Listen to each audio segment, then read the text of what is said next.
So we headed off past the waterfall, and my brother at this stage wasn't in 10 platoon. He had become a runner for 4B Company, and I didn't know where he was, but as we passed where company headquarters was, I heard this, "Keep your head down."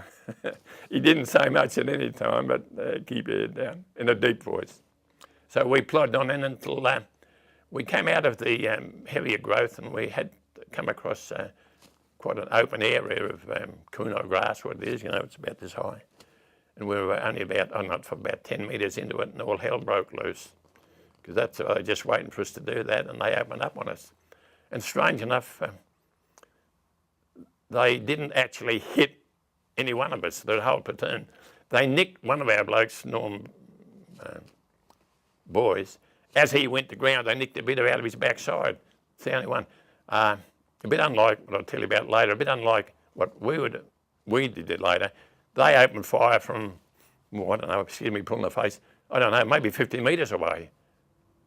And we went to ground, and this is where, in hindsight, not at the time, didn't give it a thought, and it was good you didn't give it a thought.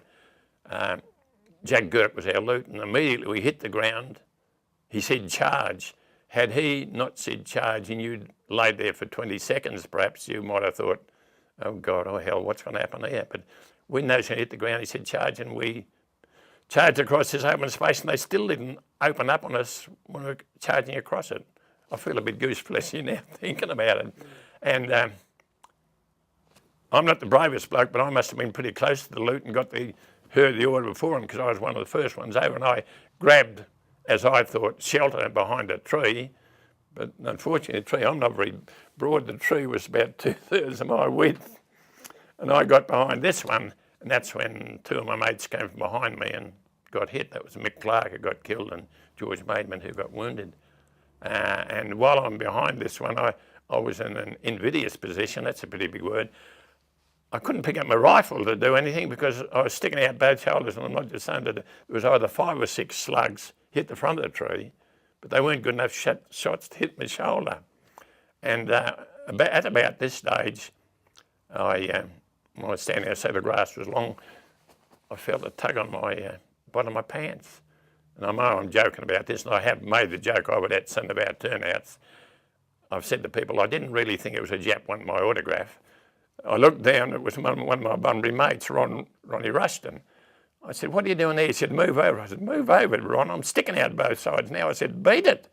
He said, I can't, there's nowhere to go. And I knew there was a big fallen tree to my right, about 20 metres to the right of me. And I said, beat it, they'll see the grass moving and someone will pick you up. And I knew that the two blokes on my right behind decent cover were the two Harris brothers, and they both had Tommy guns. So I yelled out to them, give him cover and fire. And he was very athletic, but he made a bolt through it, and I could see it in the corner, and he swan dived over this, and he got behind this log.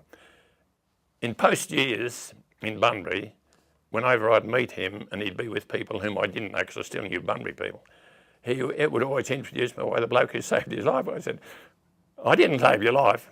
I said, I told you to beat it. I said, you were only drawing the crabs when you were there. But he insisted, well, I suppose, not intentionally, I didn't set out to save his life, but I suppose in a sense it did save his life. And he was always used that, we tell his mates that.